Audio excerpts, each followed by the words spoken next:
For one night, vanishing meant freedom for her, but in the shadows, a bloodthirsty king waited. The alley she sought for refuge revealed the truth. She was not just prey, but the destined encounter of the terrifying vampire king. This night was no longer just about escape. It marked the beginning of a bond that would test both the human heart and immortal blood. The night she tried to disappear. If you've ever wanted to vanish for just one night, to see who you are when no one is watching, you already understand her. This is not really a story about a monster hunting a girl. It's about what happens when the darkest creature in the kingdom becomes the only one who truly sees her. The rain had stopped just an hour ago, leaving the old city shining under the street lamps like it had been polished in silver. Stone walls still glistened with water, and the narrow alleyways breathed out cold mist that curled around the ankles of anyone foolish or desperate enough to walk them at midnight. She walked them anyway. Bare shoulders, red dress, no coat, no plan, just the fierce, trembling need to be someone else for one single night. Her name was Isla, but she told no one that. To the people who brushed past her on the busy main street earlier that evening, she was just hey, you, or ma'am, or nothing at all. She had left her phone, her careful routines, and the expectations of everyone who thought they owned pieces of her life. No calls, no messages, no explanations. Only the city, the cold air, and the way her heart felt both terrified and strangely free. She slipped off the crowded road and into a quieter lane where the sounds of laughter from taverns turned to faint echoes. The cobblestones under her heels were uneven, forcing her to slow down and feel every step. The smell changed too, less perfume and wine, more damp stone and old earth. Her breath made small, white clouds in front of her, and for the first time in months, no one was saying her name, no one was asking her for anything. She hugged her own arms and told herself this was what freedom tasted like, sharp, cold, and a little bit lonely. High above her on a balcony carved from black stone, the vampire king watched. He was not supposed to be there, not in this half-forgotten corner of his own city. Kings belonged in halls of firelight and polished marble, not in the shadows over narrow streets. But tonight he had followed a feeling he could not explain, a quiet pull in his chest that had drawn him away from his throne, away from the safety of his ancient walls. His name, whispered in fear across kingdoms, was Lucian. To most, he was a legend told to frighten children into coming home before dark. Eyes like burning coal, teeth like icy knives, a heart long turned to stone. But standing alone on the balcony, with the night wind in his pale hair and the distant sound of music carried up from the city, he felt mostly tired. Tired of being the story people told instead of the truth he lived. Tired of pretending that their fear no longer hurt him. When he saw the red dress moving below, a bright stroke of color in the gray alley, he stilled. He could hear the heartbeat before he truly saw her face, quick, uneven, not from running but from feeling too much and saying too little. It was a sound he knew well. He had worn that sound once, centuries ago, when he was still human and thought his own life could be escaped by simply walking into the dark and not looking back. Lucian stepped forward, resting his hands on the stone railing. The carvings under his fingers were smooth from age. He remembered when they had been sharp. He leaned over just enough to watch her more closely, careful to stay hidden. The night gave him many gifts, speed, strength, endless years, but the one he valued most was the ability to listen. To hear the stories carried by a single breath, a single footstep. This girl's story, whatever it was, had already reached him long before she did. It vibrated in the air like a fragile note on a violin string, seconds before it breaks. Isla did not know she was being watched. She only knew that the light behind her grew faint as she moved deeper into the alley, and for the first time she felt a whisper of doubt. She paused, touching the brick wall with her fingertips. It was cool and rough, grounding her in the present. The party she had walked away from was just a blur now, music too loud, faces too curious, someone asking why she always worked late, why she never smiled like she used to. She had laughed it off, made some excuse, and then simply slipped away.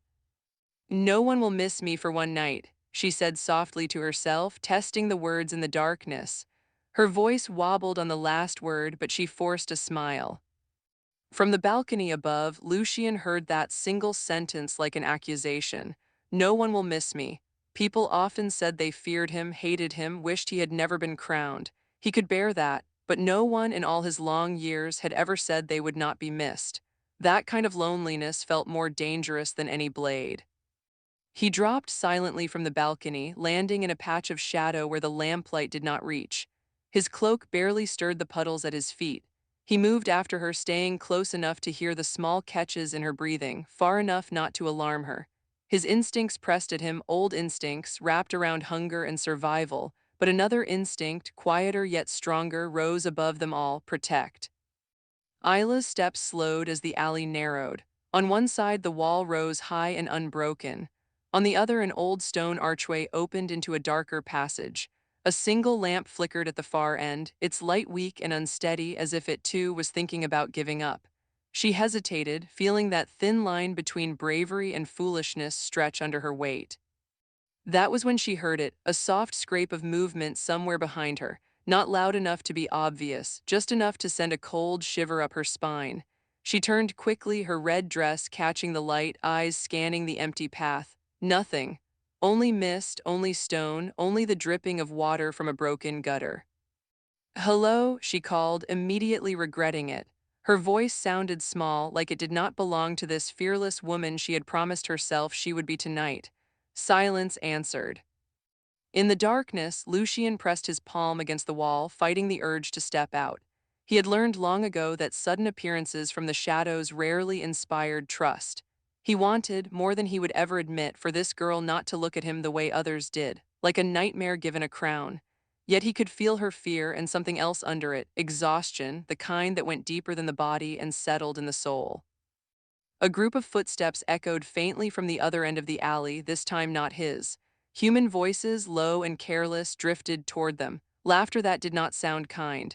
Lucian's shoulders tensed. He could smell wine, hear the rough edge in the words the men were trading, a kind of joking that always sharpened when it found someone alone, someone like her. Isla heard them too and stepped instinctively back toward the brick wall, wishing for the safety of invisibility she had imagined earlier. She had wanted to disappear, yes, but not like this, not into danger, not into the uneasy attention of strangers in the dark. Her heartbeat sped up. She glanced over her shoulder, looking for another path, a door, any escape. There was nowhere to go that did not lead deeper into shadow. Lucian made his choice. He moved. He stepped out of the darkness between one breath and the next, placing himself halfway between Isla and the approaching voices. The sound of his boots on the wet stone was soft but unmistakable. Isla spun around, eyes wide, and suddenly the alley did not feel empty at all. He did not bare his teeth. He did not lift his chin in the proud, distant way his court knew so well.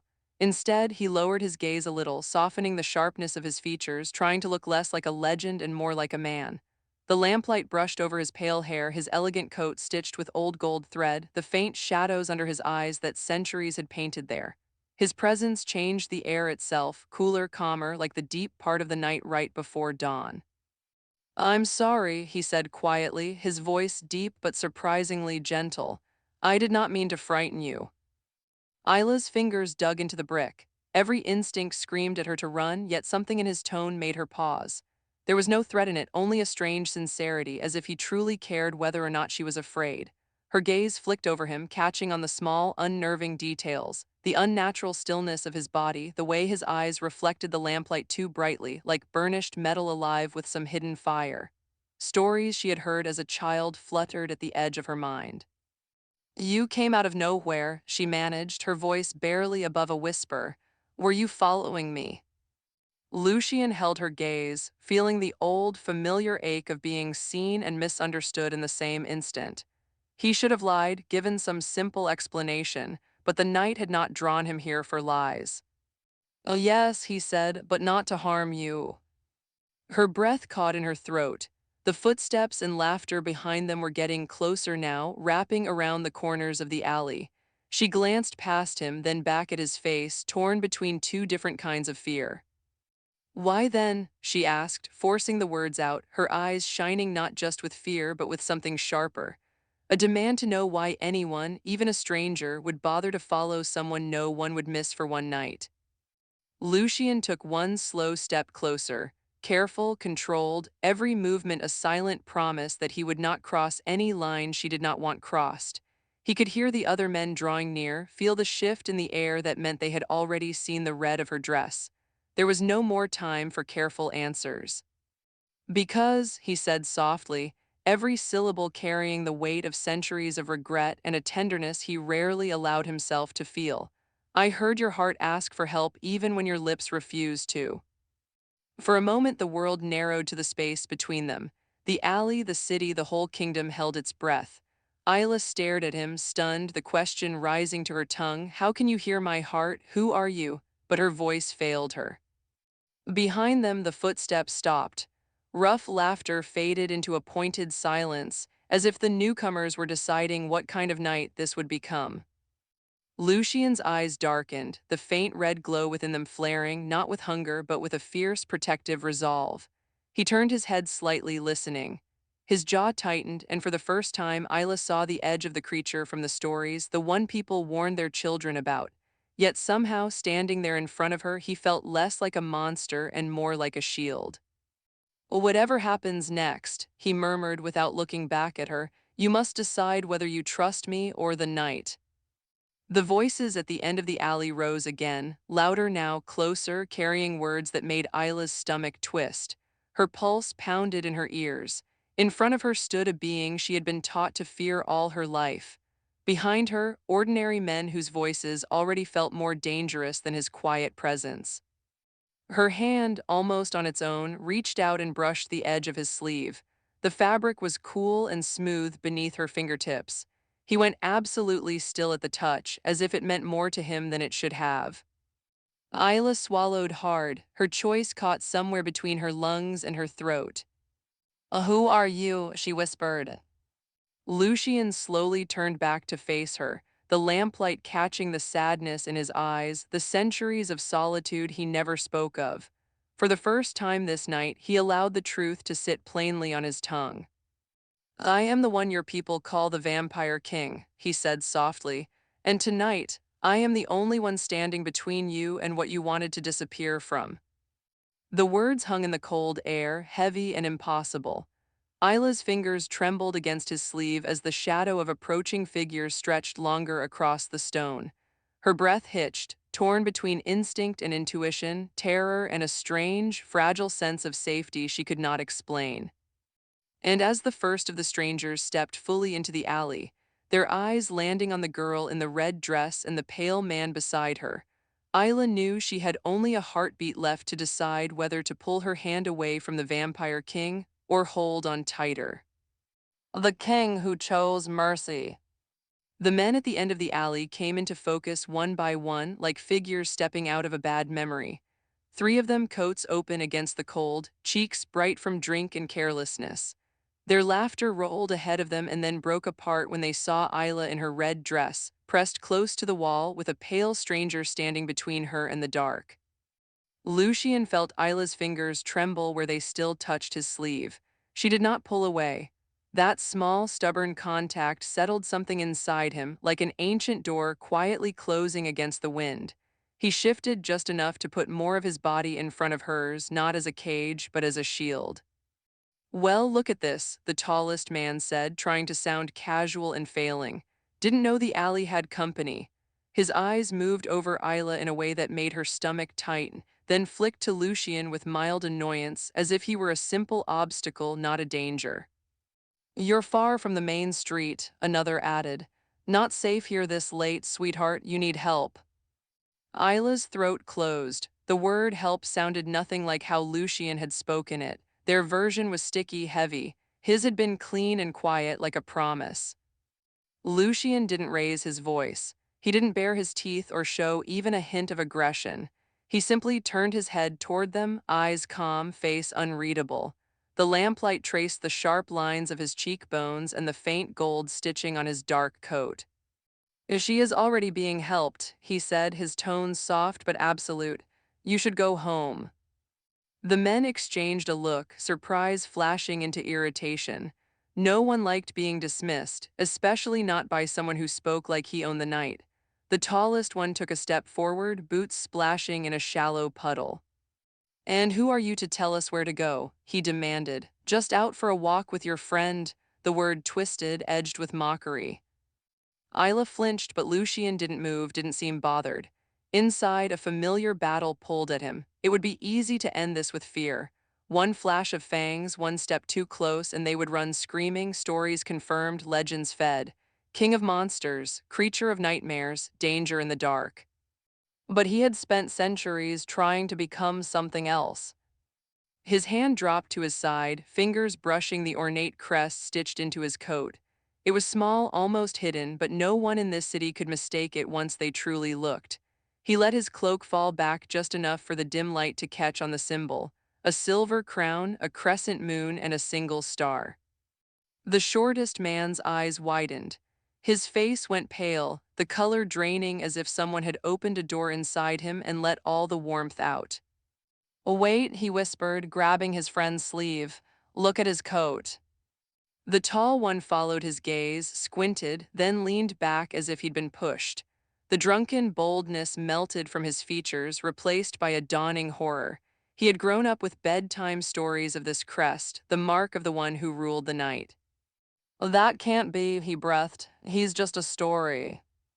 Lucian met his gaze for the first time and let a fraction of the truth show in his eyes. Not the hunger, not the power, the age, the weariness, the absolute certainty that he did not want to hurt them. "Stories have to start somewhere," he said quietly, "and end somewhere too. You do not want to be the ones who push this one in the wrong direction tonight." Silence filled the alley, heavy and electric. A drop of water fell from the broken gutter and shattered itself on the stone. Isla could hear the men breathing, could feel their minds racing as pieces slid into place. "Your Majesty," the shortest one stammered, the title awkward on modern lips. We meant no disrespect, we didn't know." Lucian's expression did not soften, but something in his posture did. His shoulders eased a fraction, as if he had been holding a weight that he quietly set down. "You know now," he answered, "and knowledge comes with choice. You can leave this alley and forget this night, or you can ignore the warning and give fear a reason to remember your names." The threat was not loud, it was not bloody or cruel, it was simply true. Even softened by restraint, his power was unmistakable, like feeling the depth of the ocean from the shore. The tallest man swallowed hard. Whatever he had been about to say died in his throat. He lifted his hands in a clumsy gesture of peace, then stepped back. "We're leaving," he muttered. "Come on." The others needed no convincing. They moved quickly, almost tripping over themselves as they backed away, casting nervous glances over their shoulders as if expecting to be dragged back. Within moments, their footsteps were fading down the street, until only the echo of what might have happened remained. The alley fell silent again. The lamplight flickered once and steadied. Somewhere far away, the city continued its usual midnight rhythm, unaware of the decision that had just passed like a thin blade between mercy and fear. Isla let out a breath she didn't know she had been holding. Her knees felt weak, her hand still resting on Lucian's sleeve. She looked up at him, really looked now, past the fear and the stories. "You could have," she stopped herself, unable to finish the sentence. The images her mind tried to supply were ones she had only ever heard in whispered tales. "Hurt them," Lucian finished for her, his voice almost tender. "Yes, easily, long ago I would not have hesitated." He turned his face slightly toward her, the lines near his eyes deepened by the soft light. There was no pride in his words, no boasting, only a quiet acknowledgement of who he had been. "But I have spilled enough blood," he went on. "More than enough. It solves little and creates ghosts that never stop following you." The last words carried a weight that made Isla shiver more than any threat would have. She saw, just for an instant, the outline of a very old grief in his eyes, like a painting hidden beneath layers of varnish. "Thank you," she said, the words simple but full, "for not letting it become something worse." He inclined his head as if she had just offered him something precious. "You stood your ground," he replied. "Most people run when they are afraid. You reached out." He glanced briefly at where her hand still touched his sleeve. "That took more courage than you know." Embarrassed, Isla drew her hand back, fingers brushing her own palm as if she could still feel the cold fabric there. Without that point of contact, the night suddenly felt larger again, the alley more open, the distance between them more real. Lucian stepped back as well, giving her space as if he could sense that she needed it. His restraint surprised her. The stories never mentioned that the King of Night knew how to step away. "You shouldn't be here alone," he said gently. "Allow me to walk you home." The word home hit her chest like a small, blunt object. She thought of her apartment with its neat shelves, the voicemail she hadn't checked, the unanswered messages waiting like questions on her screen. She thought of the people who insisted they cared about her, as long as she never made them uncomfortable with the weight she carried. "I can't go back," Isla whispered. "Not yet." Lucian studied her, truly seeing the shadow behind her refusal. "Are you in danger there?" he asked. "No," she said quickly, then hesitated. "Not the kind you can see, it's just heavy, all the time, like the air is made of expectations." She looked down at her hands, twisting them together. "Everyone thinks I'm so strong. At work, at home, I fix things, I listen, I never complain. And if I ever say I'm tired, they tell me I'm dramatic or I should be grateful because others have it worse. So I smile and nod and disappear a little more each day. Tonight I just wanted to disappear on purpose instead of by accident." The confession spilled out of her in soft, broken pieces. She had not planned to tell him, this stranger king of the night, but the words felt like they had been trapped too long. His silence felt strangely safe, like a room where she could finally set them down. Lucian listened without interrupting. He could hear the tightness in her voice, see the way her shoulders hunched slightly, as if she were waiting to be told she was overreacting. No one had warned him when he first took the crown that the heaviest tragedies in his kingdom would not always be wars or plagues, but quiet, invisible suffocations like this.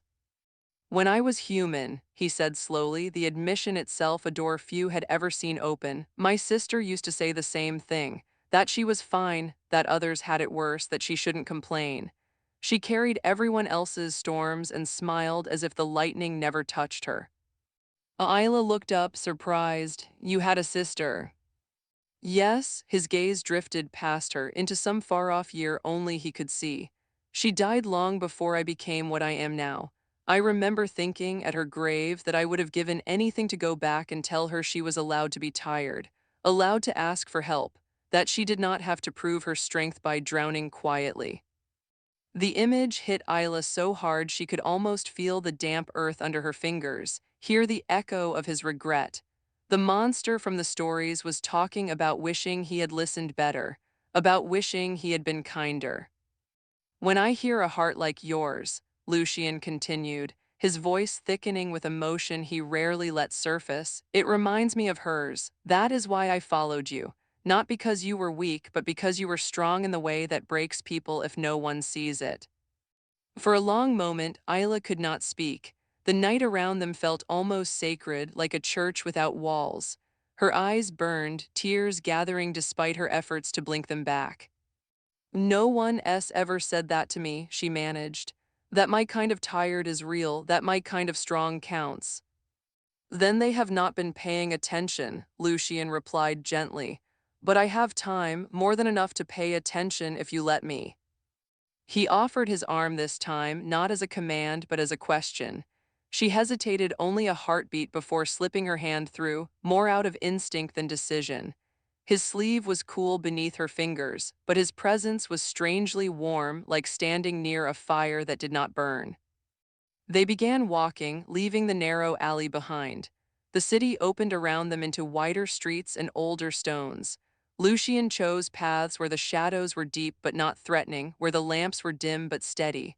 Every now and then someone passed them, but their eyes slid away as if some quiet influence urged them not to intrude. "Do you do that?" Isla asked at one point, nodding toward a pair of people who crossed the street without seeming to notice them. "Make people not see you." "Only when I need to," he said. "Most of the time they choose not to see on their own. It is a very human talent." There was no bitterness in his tone, only a soft sadness. They reached a small square with a dry fountain in the center, its stone figures worn smooth by centuries of rain and wind. The buildings around it were old and quiet, shutters closed, windows dark. Above them, the moon floated behind thin clouds, turning everything silver at the edges. Lucian led her to the fountain's edge and released her arm. Isla sat, the cold stones sending a shiver through her legs, but she welcomed it. It made everything feel more real, anchored her in the moment. "What happens now?" she asked, looking up at him. "You walk me around the quiet parts of the city until morning and then disappear back into your castle like a myth." The corner of his mouth lifted in a faint, almost surprised smile. It transformed his face in a way that made him look younger. Less like a legend carved from marble, more like a man who had once laughed under the sun.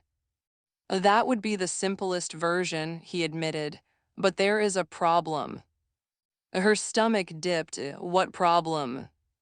He glanced around the square, his eyes scanning the shadows with a focus that made her skin prickle. The gentle calm he had carried in the alley was shifting, tightening, as if invisible wires were pulling at him from all directions. "When I told you I heard your heart ask for help," he said slowly, "I did not tell you everything. Yours is not the only one I hear." She frowned, confused. "What do you mean?" Lucian stepped closer to her, not too close, but enough that she could see the faint red ring deep in his irises, like embers hidden under ash. "Some hearts," he explained, "call out louder than others. They are marked in a way not by me, by fate, by choice, by pain, I don't know. But when a heart calls that loudly, it becomes a light in the dark, to me and to others." A chill that had nothing to do with the cold night ran down Isla's spine. "Others like you." His jaw tightened. "Some like me, many not. There are creatures in this world who feed on despair the way others feed on fear. They follow that light not to save it, but to crush it, to prove that hope is a weakness."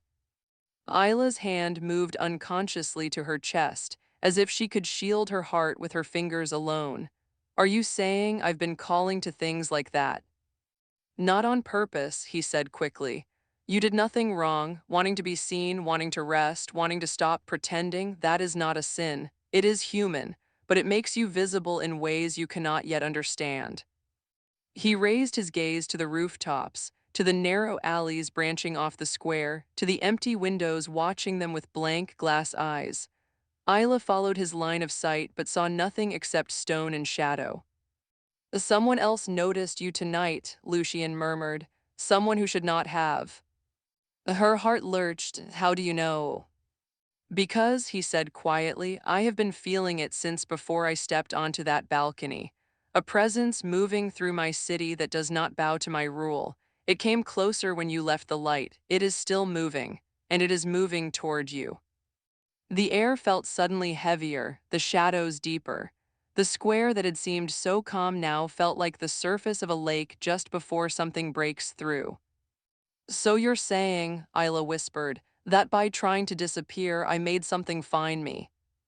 He met her eyes, and the compassion there was almost unbearable. "You did not make it, but you did call to me first, and that may be the only reason I reached you before it did." A gust of wind tugged at her hair, lifting a few strands across her face. She pushed them back with unsteady hands. "What happens if it finds me now?" Lucian's answer came without hesitation. "Then it will have to go through me." There was nothing dramatic in the way he said it. No swagger, no bravado. It was simply a statement of fact, spoken by someone who had stood between danger and the innocent more times than anyone remembered. "But there is another problem," he added quietly. "By choosing to protect you, I have broken a rule that keeps the balance in my own court." Isla blinked. "What rule?" "That I do not get attached," he said, the words tasting of old wounds. "That I do not let one human life matter more to me than the whole." The realization landed slowly between them, heavy and bright. Isla felt her breath catch in her chest. "And now?" she asked, her voice barely audible. "Now," Lucian said, looking at her as if she were the first sunrise he'd seen in centuries, "I find that your life does matter more than it should, which means anyone who wants to hurt this kingdom will soon know exactly where to strike." The fountain behind her seemed to tilt. The quiet square felt suddenly like the center of a trap neither of them had meant to set. Isla's pulse hammered in her ears, but beneath the fear, something else stirred. a dangerous, aching warmth that came from being chosen not as a burden but as something worth protecting. So by saving me, she whispered, you might have put both of us in danger. Lucian did not look away. Yes, he said simply, and if I could go back to that balcony and choose again. He paused, the night holding its breath around his answer. Isla leaned forward without meaning to, waiting, needing to know. I would still step down, he finished softly. I would still follow your heart into the dark. Before she could respond, before she could even begin to understand all that his words meant, a soft, unnatural sound rippled through the square, a low, echoing note that did not belong to any wind or animal. It seemed to come from everywhere at once and nowhere at all, vibrating in the stone beneath her and in the air around them.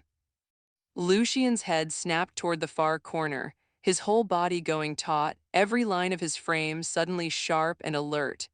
The gentle king who had listened and comforted her blurred at the edges, something older and more dangerous rising to the surface, not against her but for her.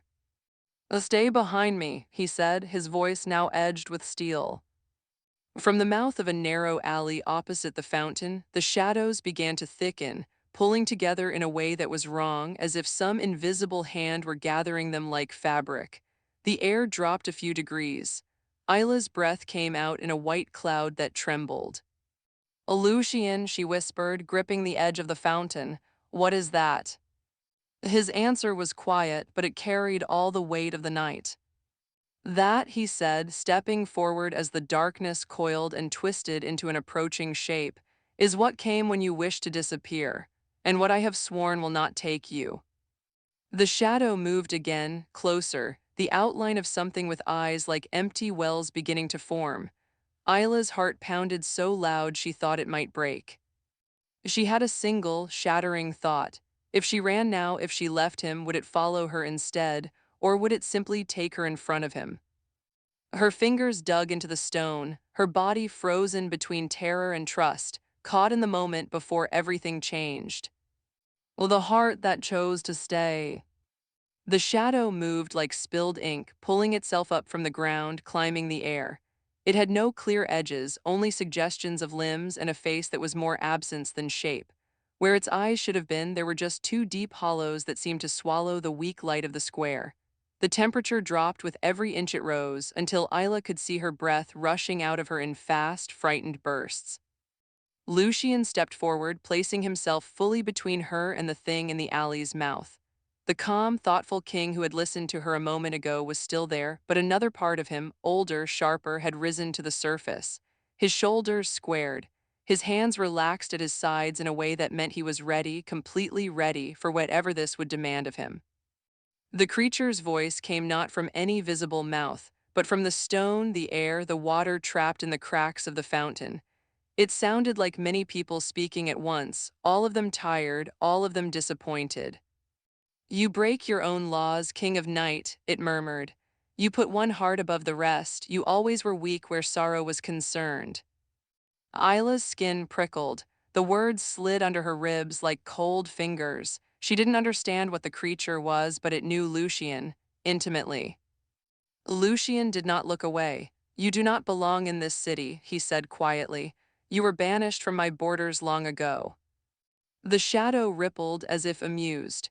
You banished me from your halls, not from their hearts, it replied. As long as there is despair, I am invited, you taught me that.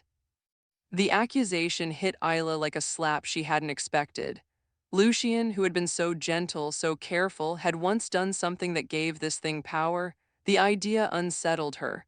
But then, had he not already admitted that he carried old ghosts, old regrets? The shadow turned its shifting face toward her. She felt the focus like ice pressing against her chest.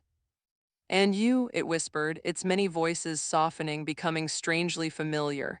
So tired, so unseen, you asked the dark to take you, didn't you? Just for one night, just long enough to stop pretending. Her throat tightened. It was as if the creature had reached straight into the secret part of her and held her most private thoughts up to the cold air. I didn't mean, she began, but the shadow glided a little closer, growing denser, darker. You meant every word, it said. No one would miss you for one night, you knew that. You have been disappearing for a long time, I only came to finish what you started. Isla's legs shook, the square spun slightly. The voices of old conversations rose in her mind. You're overreacting, you're strong, you'll be fine, others have it worse. Stop making everything about you. The shadow gathered those echoes and repeated them back to her, twisting them into something poisonous. Lucian felt her fear like a second heartbeat next to his own. Do not listen, he said softly over his shoulder. It feeds on belief, that is all it has. The creature laughed, a flat, joyless sound. Says the one who created me, it said. Isla stared at Lucian's back, stunned. Created you, she whispered.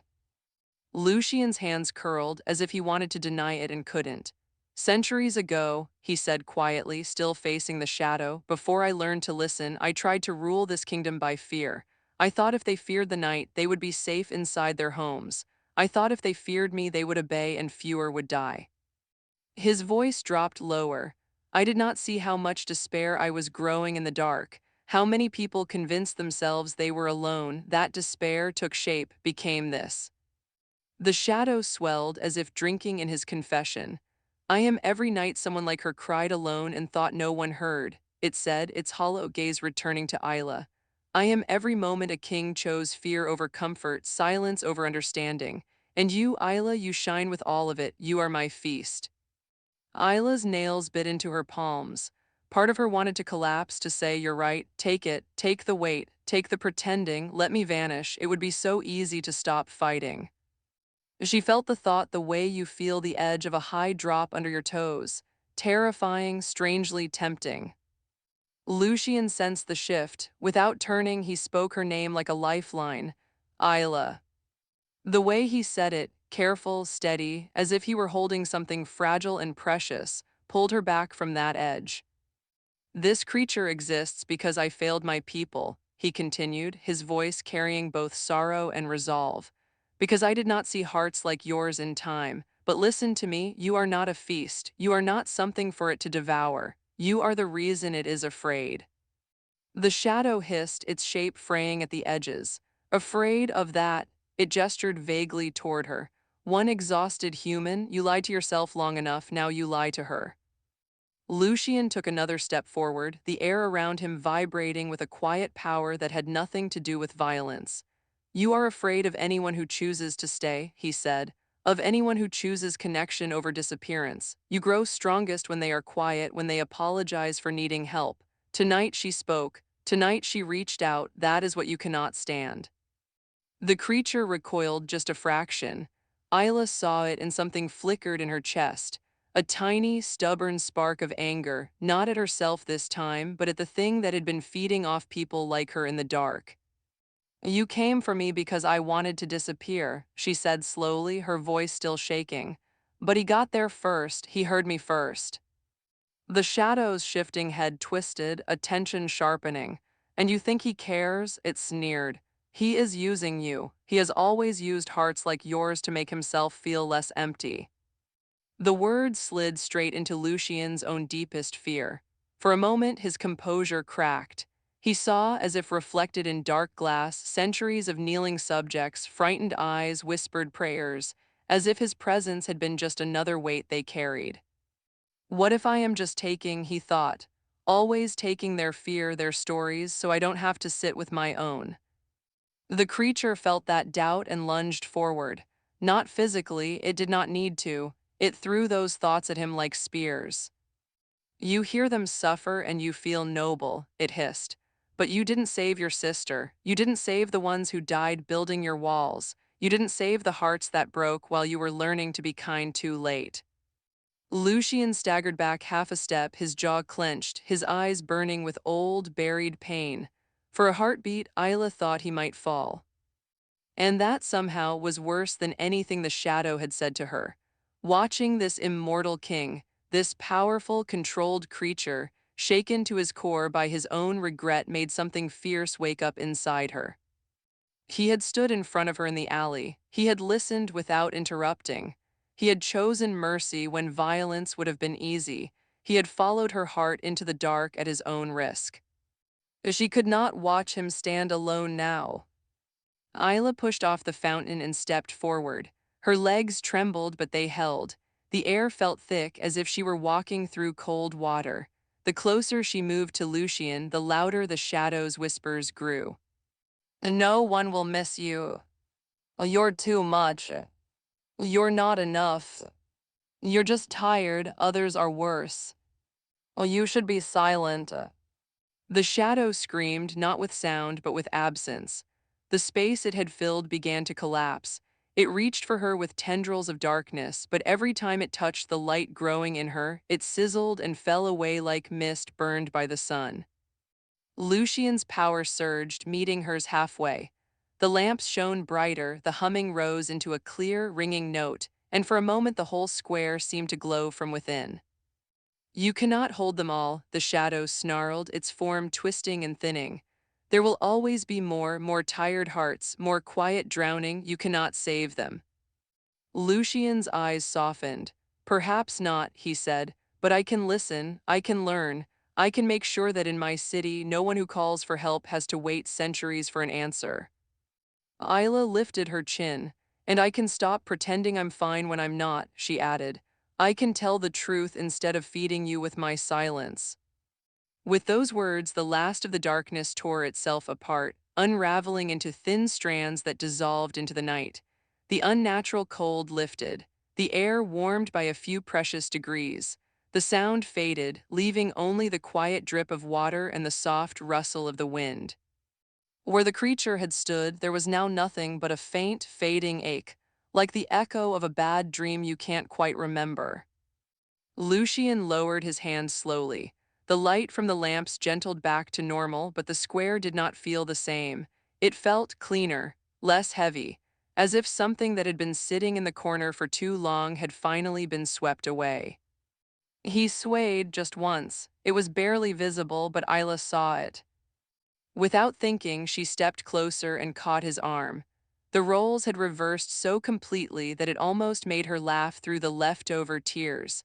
The immortal king, leaning for a second on the woman who had wanted to vanish. Are you okay? She asked quietly. Lucian looked down at her hand on his sleeve, then up into her face. There was tiredness there, yes, but also something luminous, satisfaction, relief, and a strange, bright tenderness he did not try to hide. I will be, he said.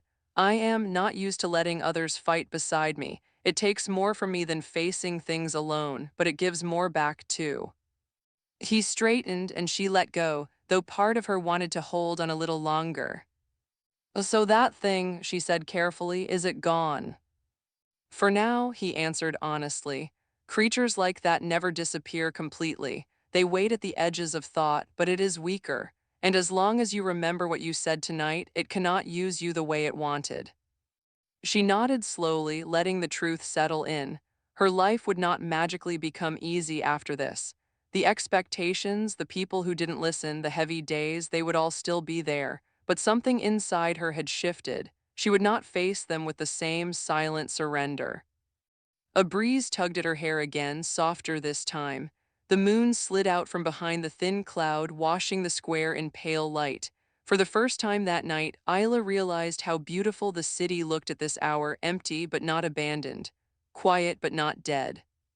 Lucian followed her gaze. Most people never see it like this, he said. They only see the danger in the dark, not the rest, the peace, the space to breathe. She glanced at him with a small, thoughtful smile. You sound like someone who knows what it's like to need space to breathe. He huffed out a soft, surprised laugh. You have no idea. For a moment, they simply stood there, two very different beings who had met in the same exhausted, secret wish to stop pretending.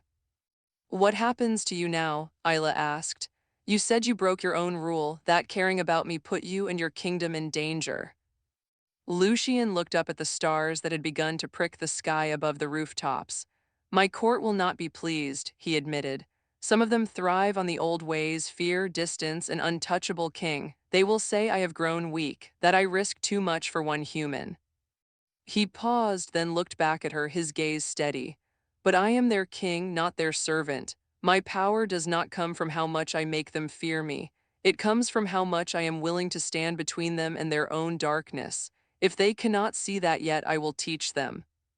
There was no arrogance in his tone, only a quiet, grounded resolve. Isla felt a swell of respect for him, a deep, warm feeling that surprised her with its intensity. "And you," he asked in return, "what will you do now that the night is almost over?" The question nudged at the place where her fears lived. "Go home," said one voice. "Run from everything," said another. She took a moment before she answered. "I'll go back," she said finally, "but not the same way. I'll tell the truth more when I'm tired, when I'm at my limit, even if they call me dramatic, even if they don't understand at first." She took a breath, feeling its full weight and its quiet power. "And I'll try to find people who listen the way you did. Or at least I'll give the people in my life a chance to learn how. I won't assume I'm a burden before they even get the chance to prove it." Lucian nodded slowly. "That is harder than walking into any dark alley," he said, "but it is also braver." She looked at him, searching his face. "And if it gets heavy again, if I start to feel that pull to disappear?" He held her gaze, and for a moment his ancient, noble features softened into something almost vulnerable. "Then call me," he said simply. She let out a shaky half-laugh. "And how exactly do I call a vampire king? Is there an app I should download?" The corner of his mouth lifted. "No," he said. "Just stand somewhere quiet where you can see the sky. Put your hand over your heart and be honest with it. If it calls loud enough, I will hear. I will not always come in person. The world is larger than one city, but I will send someone or something, a sign, a small mercy. No heart should have to shout that loudly into a void." The idea comforted her in a way she couldn't fully explain. Not because she planned to rely on him for every hardship, but because the simple knowledge that someone, somewhere would be listening, made the weight feel a little lighter already. A faint glow was beginning to touch the horizon, the first hint of morning brushing the edges of the buildings. Their night was almost over. Lucian noticed it too. "Dawn is coming," he said. "I should not be seen like this when the city wakes." The thought of him leaving tightened something in her chest. She hadn't realized how quickly she had grown used to his presence, to the calm way he filled the space around her. "So this is goodbye?" she asked softly. "For tonight," he replied, "but not, I think, forever." He took a step closer, careful as always, giving her enough room to move away if she wished. She didn't. The lamplight traced the edge of his jaw, caught the faint sadness and hope mingling in his eyes. "You changed more than you know tonight, Isla," he said. "Not just for yourself, for me, for this city. That creature fed on a wound I caused long ago. You helped close it." She swallowed, overwhelmed. "All I did was finally say I need help." "That," Lucian said gently, "is one of the bravest sentences in any language." He reached out, slow and deliberate, and took her hand, not in some dramatic, royal gesture, but simply like one person anchoring another. His touch was cool but not cold. "If you ever doubt again," he added, his voice low, "remember this. The night itself shifted because you chose to stay, because you chose to be seen instead of disappearing. That is your power. Do not give it away easily." Isla's throat ached with unshed tears, but this time they were not from fear or exhaustion. They were from something gentler, relief, gratitude, a new, fragile kind of strength. "Thank you," she whispered, "for hearing me, for coming down from your balcony." A wry smile touched his lips. "Thank you," he answered, "for knocking on the door I had almost forgotten how to open." He released her hands slowly, as if letting go of a thread he knew would still connect them, invisible but real. Then, with a last, lingering look, he stepped back into the deeper shadow cast by a building. The darkness seemed to fold around him, accepting him like an old friend. For a moment, she could still see the pale outline of his face, the faint glow of his eyes. "Go home, Isla," his voice drifted to her, soft and sure, "and do not be afraid to be missed." Then the shadow emptied, and he was gone. Isla stood alone in the square, the fountain at her back, the first colors of dawn seeping into the sky. The night felt different now, not like a weight pressing on her, but like a story that had finally reached a turning page. She wrapped her arms around herself, not to hide, but just to feel the shape of her own body, the solid proof that she was still here. She listened for a moment to her heartbeat, quicker than usual but strong, present, heard. If you've ever wanted to disappear, she murmured to the quiet streets, thinking of all the unseen hearts behind the windows, I hope someone hears you too. Then she turned toward home. Her steps were slow but sure, each one a small act of rebellion against the voice that had told her she didn't matter. Above her, the sky brightened. Somewhere beyond stone walls and ancient halls, a vampire king listened to the soft chorus of his city waking, and among all those hearts, he knew he would always recognize hers. And though the world looked almost exactly the same as it had the night before, Isla knew that something important had changed. The next time the dark whispered that no one would miss her, she would remember the king who came when she tried to vanish, and the way the night itself had bent to let her stay.